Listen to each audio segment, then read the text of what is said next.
I got to tell you, I've been wrestling with this one for weeks. What day did Jesus die on? That's a simple question. And luckily, we're told in both Mark and John. In Mark's gospel, we're told that Jesus died the day after the Passover meal was eaten in Jerusalem. John tells us explicitly, chapter 19, verse 14, that Jesus died the day before the Passover meal was eaten, on the day of preparation for the Passover.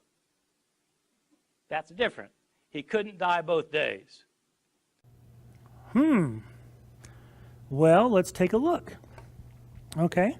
John 19, he points out, okay, this is John, this is Pilate sentencing Jesus. Okay, this is Pilate, Jesus on trial. Pilate has tried to say, hey guys, he's innocent, but no one's having it. He's had him whipped. He's given away Barabbas. But finally, enough is enough. And in John 19, Pilate says, now it was the preparation day of the Passover, about the 6th hour, and he, Pilate, said to the Jews, behold your king, and then he sends them off to get crucified. Okay, it was the preparation day of the Passover. That means before the Passover. Okay, so the way John would kind of seem to be lining things out is that you have the Last Supper, he's arrested at night, you have the trials and the crucifixion on the day of preparation of the Passover, and then is when people are eating the Passover meal. Right, tradition tells us that Jesus was crucified at the same time that they sacrificed the Passover lamb. Okay, so this would seem to be the timeline of what John is giving us. But wait a minute. In Mark, okay, this is the day before his arrest. Right, and this is the evening before his arrest. It says, now on the first day of unleavened bread, when they killed the Passover lamb, the disciples said to him, where do you want us to go and prepare that you may eat the Passover? And he sent out two of his, I think I may have cut some of this middle stuff out. And he sent out two of his disciples and said to them, go into the city and a man will meet you carrying a pitcher of water. Follow him. And wherever he goes, say to the master of the house, the teacher says, where is the guest room in which I may eat the Passover with my disciples? And then he will show you a large upper room furnished and prepared, and there make ready for us.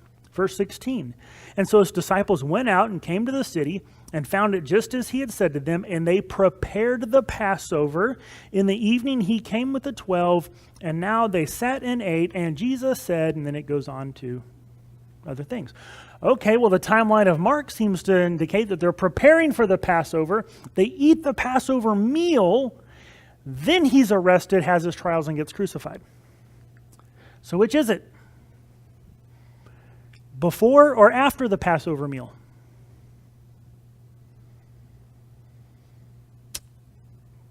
That's a tough one. This is one that, and as I was looking through it, about every time I thought I had it nailed down, I'm like, okay, here's what it is. I'd read something else and go, oh, maybe that's not what it is. What is the answer to this conundrum? Right? Well, what are we going to do with this? Okay. What's that? Somebody had an early Passover meal. That is actually one of the, there's several popular ideas about how to do this. One of them is it was an early Passover meal. That because he knew that he wasn't going to be around for the formal official Passover meal, they did it the day before. So he could have the Passover meal with his disciples. Well, maybe. But there's some other things that kind of goes, well, I don't know, what about this, what about that? Some people say that the day of preparation wasn't actually the day of preparation for the Passover, that the day of preparation was actually preparation for the regular Sabbath. It just happened to be during Passover. So it wasn't the day of preparation for Passover, it was the day of preparation for a regular Saturday. It just happened to fall, within Passover season, right? There's all kinds of different things people tried to put forward. And as I would look at them, I'd see one, I'd go, yeah, that makes sense. And then I'd read something else and go, well, maybe it doesn't quite make as much sense as I thought. Let me ask you this. When is Passover? Do you even know? Right, the Bible actually tells us quite a few things. In Exodus 12, it goes into, it's actually quite long. Most of the chapter is taken up by Passover and feast kind of stuff. But in Exodus 12, it says, now you shall keep it until the it here is referring to the lamb. Previously, it said you get a lamb that's unspotted on the 10th day of the month. You get a lamb that's unspotted, and you keep it until the 14th day of the same month. And then the whole assembly of the congregation of Israel shall kill it at twilight. So this day shall be to you a memorial, and you shall keep it as a feast to the Lord throughout your generations. So the 14th day of the month. Okay, first month of the year, 14th day of the month. Okay? Numbers says the same thing. On the 14th day of this month at twilight, you shall keep it as an appointed time. And they kept the Passover on the 14th day of the first month at twilight. 14th day. All right, seeing a pattern here. Leviticus 23, on the 14th day of the first month at twilight is the Lord's Passover. Okay, so Passover is on the 14th. Here's the question. What day was Jesus crucified? Would it have been the 14th? Maybe the 15th? Okay, well, what year was it? Because whatever year he was crucified, that would tell you the day of the month, wouldn't it? Because Passover is a floating holiday, right? Like whenever it's on a specific day, it changes the day of the week. You know, like Christmas, December 25th, it's not always on the same day of the week. So we could actually look, if he was crucified on a Friday, what year would that be? We could look into that. Some people have different arguments. Was it a Friday? Or maybe he was crucified on Wednesday. That's actually a popular theory, that he was crucified on Wednesday. And so depending on what year you calculate that his crucifixion, this might actually affect when the 14th was. But I think our answer, or at least our attempt at showing that the challenge is not a contradiction, can be found in the second part of Leviticus 23, because verse 6 says, okay, Passover is on the 14th. Verse 6 says, on the 15th day of the same month is the feast of unleavened bread to the Lord. 7 days you must eat unleavened bread. So here, if you look in the Old Testament, here's the deal. You have the Exodus, you have the plagues, and everything, let my people go. The Passover is on the 14th. You have the angel of the Lord sweep through and, kill all the firstborn.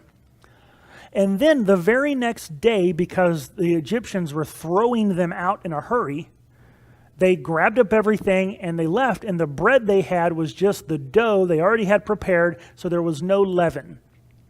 And so you have Passover, which celebrates the actual Passover of the angel, and then the Feast of Unleavened Bread, which is a 7-day feast, commemorates the actual journey out of Egypt, the flight from Egypt. Okay, 2 separate holidays. No matter where you read in the Old Testament, you see 2 separate holidays. Passover, Feast of Unleavened Bread. And I think we get a glimpse of where our problem is beginning in Mark 14. It says, now on the first day of unleavened bread, when they killed the Passover lamb. Now hold on a second. When is the Passover lamb killed? On Passover. When's Passover? The 14th. When's unleavened bread? The 15th. Okay, somebody's confused. Because Passover is not the first day of unleavened bread. Except it is. Now. If you actually look at the way that Jews celebrate the Passover, today, the way Jews celebrate this is there's one 7-day feast. They call Passover, and it actually starts on the 15th.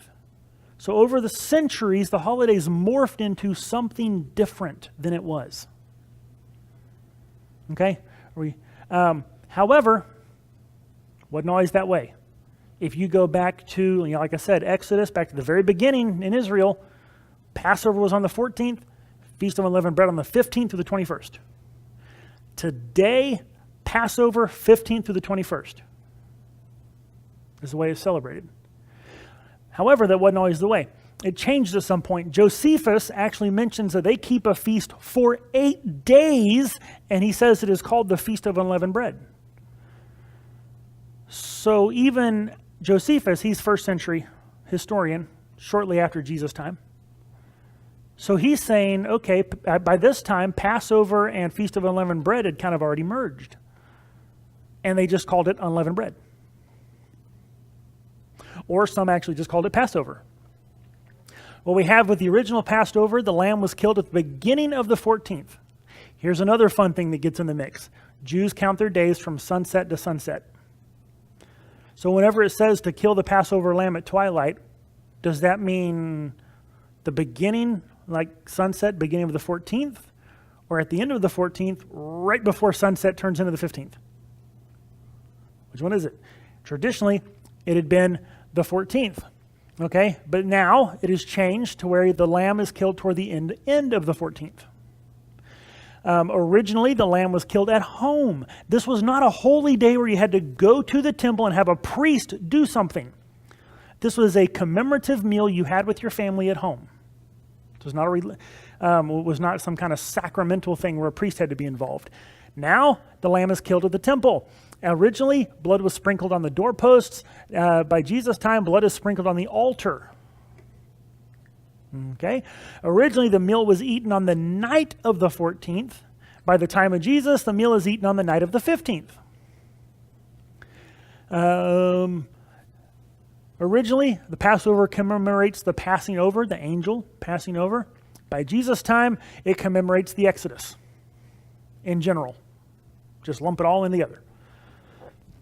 Originally, the Passover and the Feast of Unleavened Bread were a total of 8 days. By around Jesus' time, it was changing, and you had 7 days of unleavened bread that was incorrectly called the Passover.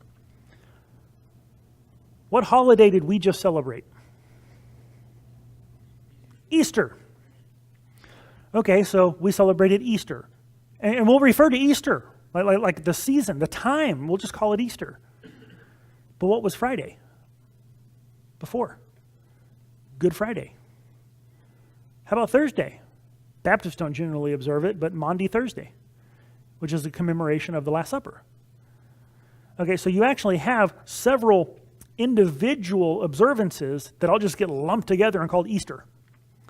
Well, by Jesus' time, that's what was happening with the Passover on the 14th, and then the unleavened bread. It was just all thrown in together, and it could alternatively be called unleavened bread or Passover.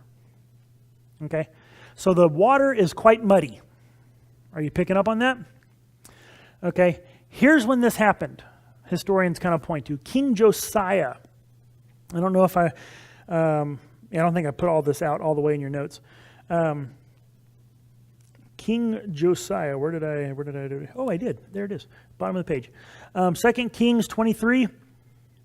Verses 21 to 23, it says, "And the king commanded all the people, saying, Keep the Passover to the Lord your God, as it is written in this book of the covenant. Such a Passover surely had never been held since the days of the judges who judged Israel, nor in all the days of the kings of Israel and the kings of Judah. But in the 18th year of King Josiah, this Passover was held before the Lord in Jerusalem." King Josiah was a reformer. He loved God. He pulled Israel kicking and screaming back into the observance of the feasts and worship of God. They cleansed the temple. He tore down idols. He tore down other altars to false gods, and he reinstituted observances of the law. But he kind of went really hard the other way. And they took the Passover, which before that time had been an individual practice, you with your family at home. Maybe a community celebration, but it was not a temple feast. And they turned it into a temple feast, where you come to Jerusalem and the lambs are slaughtered at the temple. That happened at King Josiah. I mean, it says right there, It had never been held since the days of the judges who judged Israel, nor in all the days of the kings. And he made it an observance before the Lord in Jerusalem. They changed Passover. So here, historically, we see where it shifted. Historians actually track the kind of evolution of Passover quite a bit.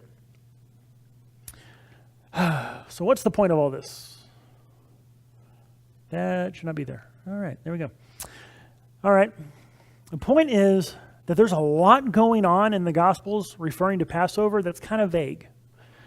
Was Passover at sundown, at the beginning of the 14th, or at sundown as the 14th turns into the 15th? Which one is it? Is it an individual practice, or it is a communal observance by the nation? Is Passover day separate from this week-long festival of unleavened bread, or is Passover day one of unleavened bread? Which is it? Then there's this thing called the Hagigah, Jewish word. It basically means, I forget exactly what the word literally means, but it's a remembrance feast. These are often associated with their festival meals, especially pilgrimage meals. Our pilgrimage festivals where you actually have to go into Jerusalem. It's not an official observance, but the Passover Hagigah would have been referred to as a Passover meal. Maybe some scholars have said that's what the Last Supper was. It wasn't the official Passover meal, but it was a meal that was associated with Passover. Maybe is that what it was? Or what year was Jesus crucified, like I've already said? Depending on when he was crucified, it could have been anywhere from 30 AD to 34 AD, anywhere in there. And depending on which year he was crucified, depends on where Passover falls, and so how does all that work out with the days of the week? That changes things as well. And then, does the day of preparation refer to preparation for Passover specifically, or was it the day of preparation for the regular Sabbath that just happened to fall during the Passover season? There are a whole bunch of question marks in there. So what's the answer? I don't know. That's my answer. I don't know if the meal that Jesus ate was specifically the official Passover, or if it was a Hagigah, or if it was some other meal that was associated with the Passover. I don't know. As you've seen, the water is so muddy on this issue. It could possibly be that Mark is writing and he's using terms to describe the Passover that technically are right for the way they talked at that time. Meanwhile, the other gospel writers are writing and they're using the same kind of language, but mean quite a little bit of different thing. Because there was no one specific, this is the official way it's supposed to be celebrated, nothing else allowed. There were people who did celebrate Passover in their homes and didn't go to the temple. There were people who celebrated it at sundown at the very beginning of the 14th. However, we know that the official celebration in Jerusalem, they sacrificed the lambs on the afternoon of the 14th and then celebrated the actual meal that evening, which was the 15th. Okay, there was no one set way. So, it's possible that one gospel author is referring to one thing when he says Passover, another gospel author is referring to another thing when he says Passover. Okay, all of this is mixed in. And here's what I want to leave you with when it comes to this. Because like I said, my answer, I don't know. But it's okay to not have all the answers. It is. It's fine. Not knowing exactly how to unravel this mystery does not undermine the Bible at all. And that's really what critics and skeptics are getting at whenever they bring up these contradictions, is they want to say, aha, it's an error. You can't trust that Bible. It's not the Word of God. But here's what I know. If kind of the waters of the definitions of what's being talked about around Passover are so muddy, I can't really find an answer. Guess who else doesn't have an answer? The critic who's trying to claim that there's a contradiction. he has no more an answer than I do in order to point at a contradiction. Because he would have to be so sure and so certain and so definitively set in his definitions beyond doubt in order to prove that contradiction. But he can't. He can have some ideas, he can make a case, but ultimately, historically, the issues around the Passover and what's called what and when things happened are so kind of foggy through the, lens of history. I don't know. Doesn't mean that the Gospels are wrong. Just means not really sure what they're trying to say right there. Doesn't mean Jesus didn't have a Last Supper with his disciples. Doesn't mean he wasn't crucified. Doesn't mean he didn't rise again. Just means there's some details right around there at the beginning that I'm not really sure what they're talking about. Somebody's sundial batteries ran.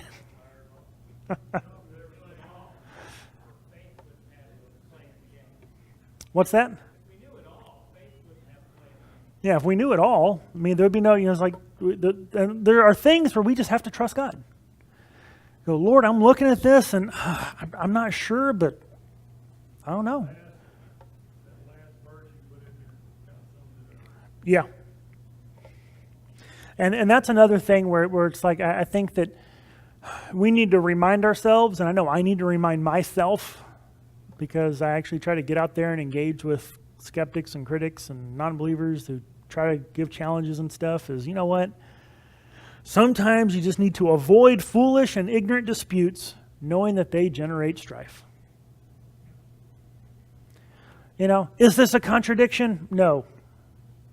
The case cannot be successfully made that this is a contradiction. So what's the answer? I don't know. But I'm not going to argue about it. It won't solve anything. All it will do is generate strife. But what I do know are the challenges that I can actually get to an answer. They fail every time. This one, you know what? There can be a mystery box. There can be things that we look at and we go, I don't know. It's okay to not have all the answers. But based on the fact that the answers I do have continually over and over and over point to the truth of the Bible, I'm willing to say, I don't know, on this one.